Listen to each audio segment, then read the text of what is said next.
Rules போடுறதுல கேட்டதை access பண்ண ரூல்ஸ் போடுறதுல என்ன தப்பு இருக்குன்ற. நீங்க எல்லாருமே வந்து அவ்வளவு வந்து உண்மையானவங்களா இந்த சாப்பாடு மேட்டர்ல?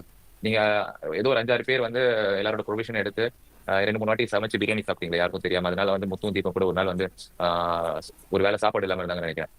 அவ்வளோ உங்களுக்கு வந்து லீனியன்சி கொடுக்குற அளவுக்கு நீங்களும் வந்து ஹவுஸ் மேட்ஸும் நியாயமா நடந்துக்கல. ஸோ எனக்கு எந்த சைடு யார் பக்கம் எடுக்கிறேன்னா, நான் தீபக் சைடு தான் எடுக்கிறேன். இப்படிதான் எங்க சீசன்ல இருந்தது. ஸோ எனக்கு இது வந்து பெருசா டிஃப்ரெண்டா எங்களுக்கு வந்து தெரியல. நாங்க கேட்டுதான் ஒரு விஷயம் எடுப்போம். கேட்டு தான் ஃப்ரிட்ஜ் ஓப்பன் பண்ணுவோம். கேட்டு தான் ஃப்ரிட்ஜை க்ளோஸ் கூட பண்ணுவோம்.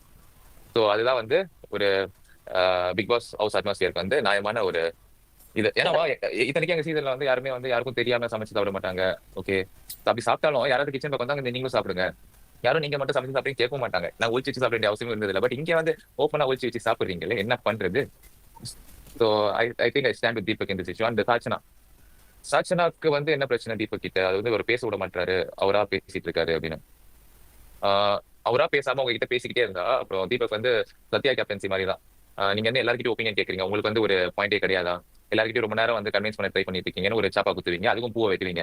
இல்ல நீங்க பேசுனது போதும், இதுதான் என்னோட முடிவு சொன்னாலும் இல்ல பேச விட மாட்டாரு. பேச விடாம அவரே முடிவு சொல்றாரு. கேப்டனோட பொறுப்பே அதுதான், லீடர்ஷிப்பே அதுதான், முடிவு எடுக்கிறது. இப்ப அவர் எடுத்த முடிவுனால உனக்கு என்ன பாதிச்சிச்சு சார்ஜனா? எனக்கு அவர் எடுத்த முடிவுனால இது பாதிச்சிச்சு அப்படின்னு சொல்லி நீ கட் பண்ணிருந்தா உன் பக்கம் நியாயம் இருக்கு. அவரு என்ன முடிவு எடுக்க போறாருன்னு சொல்றதுக்குள்ளே நீ வந்து கட் பண்றது வந்து I think that's immature and wannabe of Sachana. சரிங்களா? அவ்வளவும் பண்ணிட்டு எல்லாரும் உட்காந்துட்டு இருக்காங்க. இப்போ அருண் பாத்ரூம் உட்காந்துட்டு இருக்காரு, சிவகுமார் பாத்ரூம் வரலனாலும் வருதுன்னு சொல்லிட்டு உட்காந்துட்டு இருக்காரு. ஏன்னா அவருக்கு கொஞ்சம் அட்டென்ஷன் வேணும்ல. ஏன்னா சிவகுமார் ஃபர்ஸ்ட் கேட்கவே இல்லை, அருண் தான் கேட்டாரு. ஆமா. ஓகே. சோ நீங்க மட்டும் எந்திரிச்சு போயிட்டு வர்றது வந்து சாச்சனா அது நல்லாவா இருக்கு சொல்லுங்க? உங்களுக்கு எதனால உங்களுக்கு வந்து அவ்வளவு ஒரு லீனியன்ஸ் இந்த வீட்ல? அது எனக்கு தெரியல. But that's not in very good taste. இதுதான் தீபக் கூட. ஆனா தீபக் நல்லா திருப்பி கொடுத்தாரு. நம்மளுக்கு தப்பா பண்றது வெளியும் தப்பா தான் தெரியும், எல்லாருக்கும் தப்பா தான் தெரியும். அந்த ஃப்ளோருக்கான மரியாதை கொடுங்க. ஃப்ளோருக்கான மரியாதைன்றதை விட அங்க உட்காந்துட்டு இருக்காங்களா சக ஹவுஸ் மேட்ஸ் ஒரு 18 பேர், அவங்களுக்கான மரியாதை அது. எல்லாரும் உட்காந்துருக்கும், நீ மட்டும் எந்திரிச்சு போது you are not a princess of this house Sachana. நீங்க வந்து சௌந்தர்யாவோட சின்ன விஷயம் மாதிரி பண்ணிட்டு இருக்கீங்க. எனக்கு பிக் பாஸ் பாலாஜி ரொம்ப பிடிக்கும். அந்த பேச்சுகளில் ஒரு தெளிவும் நேர்கொண்ட பார்வையும் இருக்கும்.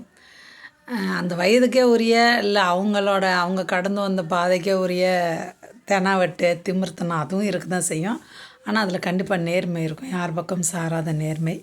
அதனால் ஏதாவது முக்கியமான நேரத்தில் இப்போ தான் நான் பார்க்க ஆரம்பிச்சிருக்கேன். பாலாஜி வந்து ரிவ்யூ பண்ணுறது எனக்கு இப்போ தான் தெரியும்.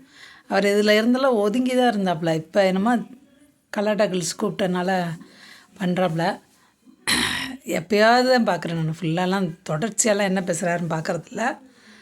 சரி, இப்படி ஒரு விஷயம் நடந்திருக்கு, இது நான் கவனிக்கலை. சாச்சனாவுக்கும் தீபக்கும் சண்டை வந்து சாச்சனா ரோஸ் கட் பண்ண விஷயம்.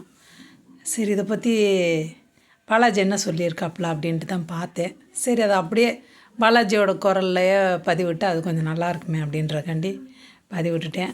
நானும் தீபக் கட்சி தாங்க. தீபக்கை நானும் கவனிச்சிட்ருக்கேன்.